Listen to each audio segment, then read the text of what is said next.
Bonjour à tous et bienvenue dans cette nouvelle vidéo où je vais vous faire le point sur mon 8e mois de grossesse puisque je rentre cette semaine dans le 9e mois. Alors je préviens tout de suite, c'est un peu l'anarchie dans cette vidéo, j'ai pas d'éclairage, j'ai toujours pas retrouvé mon câble d'alimentation, j'ai pas de son, j'ai perdu mon micro que je venais seulement d'acheter depuis une semaine. Et j'ai la flemme de chercher tout ça et je préviens aussi. C'est la vidéo de la complainte, de la plainte. J'ai rien d'hyper positif à partager sur ce 8e mois, début du 9e. Je suis au bout du rouleau, donc si vous n'avez pas envie d'entendre ça, bah voilà, au moins vous êtes prévenus. Donc en gros, sur les symptômes du 8e mois de grossesse, bon moi j'ai des grossesses généralement on dirait que j'en ai eu 24, mais mes grossesses... Ah, je viens de trouver mon micro. Il est au-dessus du frigo. Comment je pouvais trouver ça? C'est parce qu'il y a Fussy Sophie qui a voulu y toucher. Bon, le son devrait être légèrement meilleur maintenant. C'est un micro à 20 €, hein, donc faut pas... Voilà, c'est pas TF1 non plus. Hein. Qu'est-ce que j'étais en train de dire? Que j'ai très peu de symptômes moi, pendant mes grossesses. J'ai pas de brûlure d'estomac, voilà, tout se passe bien, j'ai pas de crampes nocturnes. Tiens, si, je viens de penser, j'ai beaucoup de syndrome des jambes sans repos la nuit. Donc c'est des sortes d'impatience dans les jambes, c'est quand vous avez les jambes qui vous picotent et vous avez tout le temps envie de les bouger. Et du coup, j'allais dire ça entraîne beaucoup d'insomnie, mais honnêtement mes insomnies elles sont pas liées à ça. Donc justement, ce sur quoi je vais me plaindre pendant toute la vidéo, c'est les insomnies. Je fais des insomnies, mais ça me faisait pareil pour ma première grossesse pour Sophie. C'est même plus des insomnies à ce stade, c'est que ça sert à rien que je me couche en fait. Enfin j'exagère un peu, mais en gros je me couche vers 23 h, il suffit que Sophie ait un seul réveil ou que je me réveille vers 2 h du matin, et là pleine forme jusqu'à 6 ou 7 h du matin. J'ai le cerveau qui tourne en boucle, je lis des trucs sur l'accouchement, le 9e mois, les 35 semaines de grossesse, etc. Et c'est franchement pénible parce que du coup je suis épuisée. Parce que le matin, il faut quand même que je me lève, en tout cas la plupart du temps, pour amener Sophie à la maternelle. Souvent, j'ai envie de me rendormir que vers 6-7 h du matin. Par exemple, là, je suis au bord du gouffre, en fait, parce que je suis levée depuis 2 h. Il est quoi? Il est 7 h, c'est l'heure où j'ai envie de me recoucher, mais ça sert à rien, Sophie va se réveiller, c'est mercredi, en plus, je vais la garder toute la journée. et du coup, je suis fatiguée, alors du coup... là j'en ai profité par exemple pour faire le ménage de tout mon appart parce que bizarrement pendant ces phases d'insomnie je suis hyper active, j'ai envie de faire plein de choses, je suis hyper concentrée, alors c'est pas forcément des moments désagréables hein, parce que j'ai une forme que j'ai pas la journée en fait. Je suis au taquet, genre je fais ma valise de naissance, enfin mon sac de naissance, de la salle de naissance, bref vous avez compris, enfin... Mais voilà, quand t'arrives 7 h du matin, ça devient difficile. Et là, je me décide à filmer cette vidéo à 7 h, au moment où je suis au bord du gouffre. Alors aujourd'hui, il y a mes parents qui viennent me voir, on est mercredi.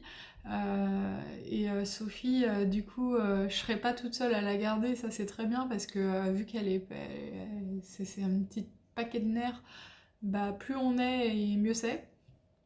Mais le fait qu'il soit là aussi, je vais pas forcément faire de sieste et tout, et quelque part c'est mieux parce que, en fait, ce qui joue aussi, c'est que je fais des fois des siestes l'après-midi, mais des siestes qui sont irrépressibles. Et en fait, ça joue sur mes insomnies parce que je fais des siestes trop longues.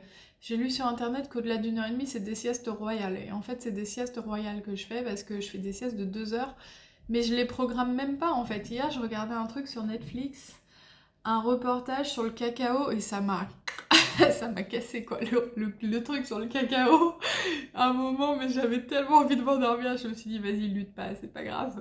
Du coup j'ai dormi genre 2 heures, 2 heures et demie, et voilà, et après je me réveille, je suis dans un état comateux jusqu'à 22 heures. Parfois j'arrive à me recoucher normalement, je me mets des émissions politiques pour m'endormir, ça marche très très bien. Mais voilà, à 2 h du mat, je suis réveillée et c'est reparti pour une journée comme ça. Donc c'est assez pénible. Ensuite, pour continuer dans la plainte, J'ai très mal au dos, je tiens plus debout. Il faut m'héliporter partout, quoi, même pour aller à la boulangerie. En fait, moi, j'ai l'impression que j'ai des problèmes de dos parce que même quand je suis pas enceinte, j'ai vite mal au dos. Alors, je sais pas si c'est lié au fait que j'ai une poitrine plutôt généreuse, on va dire. Mais c'est vrai que j'ai souvent eu mal au dos. J'ai un médecin du travail un jour qui m'a dit que j'étais très cambrée et que c'était lié à ça. Je ne sais pas, mais alors, enceinte de 8 mois, là, j'ai du mal à rester debout, même 5-10 minutes pour faire à manger. Donc, je reste beaucoup allongée sur mon canapé dans le lit. Il n'y a que dans ces moments-là que je me sens bien, la loque. Donc, ça commence à devenir un peu pénible. Même là, assise comme ça, là, j'ai un peu mal au dos. En fait, il faut que je sois vautrée quelque part. Et il y a une pensée quand même pour mon conjoint qui en peut plus. Et surtout, ayez aussi une pensée pour moi parce que quand je gère ma fille toute la journée, toute seule, le mercredi ou les week-ends et tout, et qu'elle court partout et qu'elle est tout le temps en train d'ouvrir des placards et que je dois me lever 600 fois pour la suivre et tout, c'est super dur et justement ça amène un autre des, je sais pas si c'est des symptômes ou quoi, mais je suis hyper irritable, je manque de patience. Irritable, le mot est faible, je supporte plus rien là. C'est vraiment, surtout, c'est horrible de dire ça, mais surtout ma fille, franchement là, elle me fatigue, mais quand je la garde toute la journée, j'y arrive plus en fait. Là, je suis dépassée.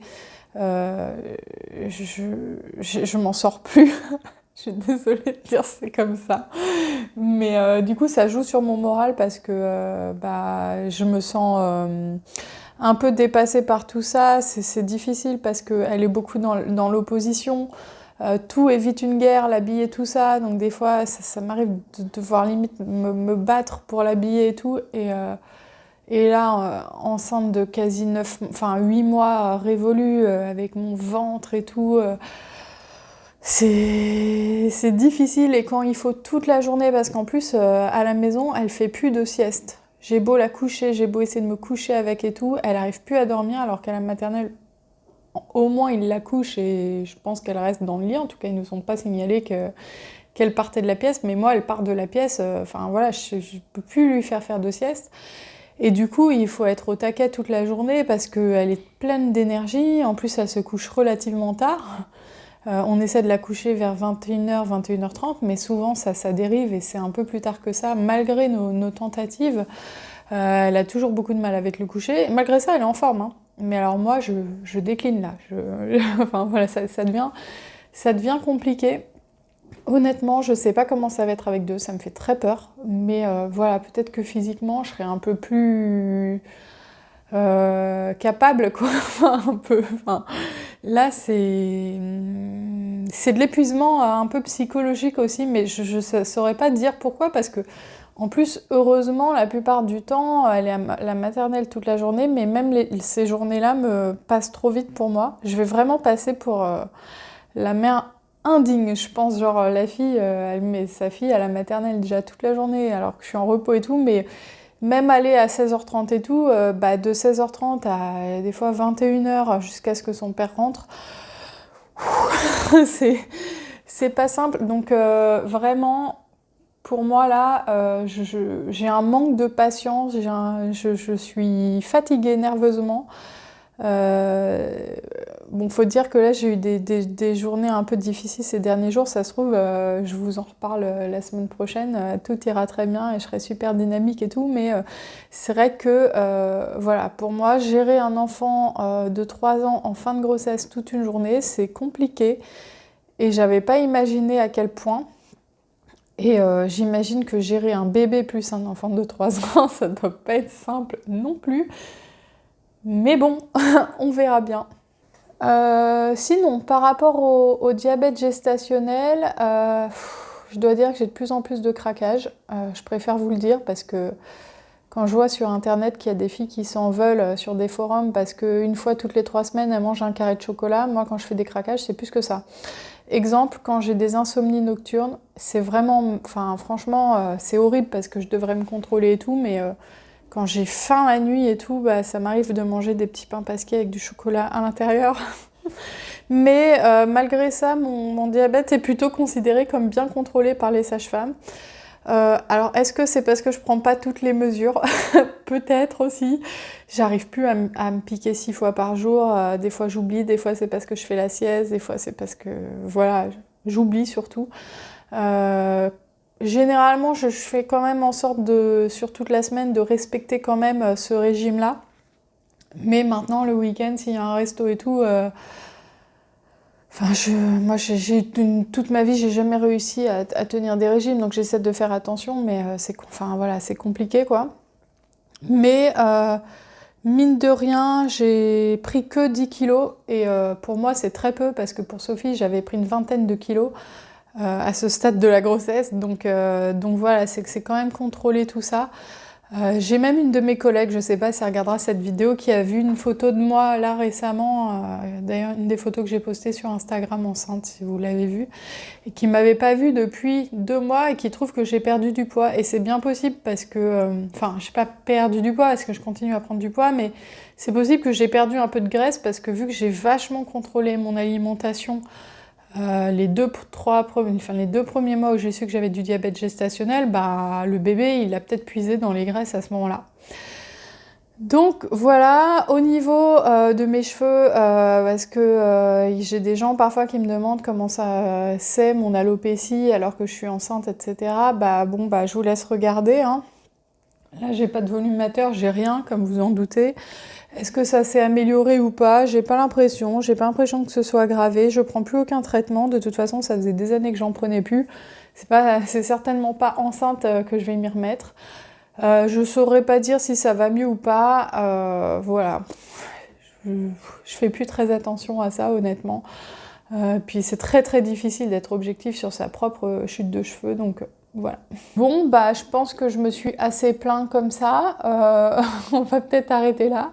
J'espère vous reprendre bientôt dans une autre vidéo un peu plus joyeuse. Je pense que si j'ai bien dormi la nuit et que je la fais tranquille à la maison, quand je suis toute seule, que je me suis bien reposée, ça ira mieux. J'espère que ça vous aura pas trop démoralisé tout ça. Enfin voilà, regarder quelqu'un qui se plaint, c'est pas toujours très sympa, mais je trouvais que ça représentait bien ce 8e mois de grossesse, cette humeur un peu exécrable.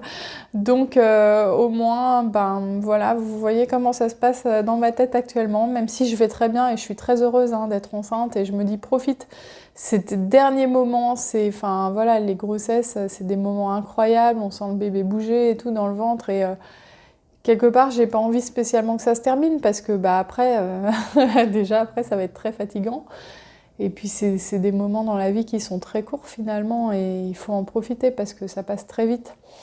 Donc voilà, j'espère que cette vidéo vous aura plu quand même. Je vous dis à bientôt. J'envoie mes félicitations à Sarah pour son petit garçon qui est né. Je sais pas si elle regardera cette vidéo parce que voilà, son petit garçon est né, mais voilà, toutes mes félicitations.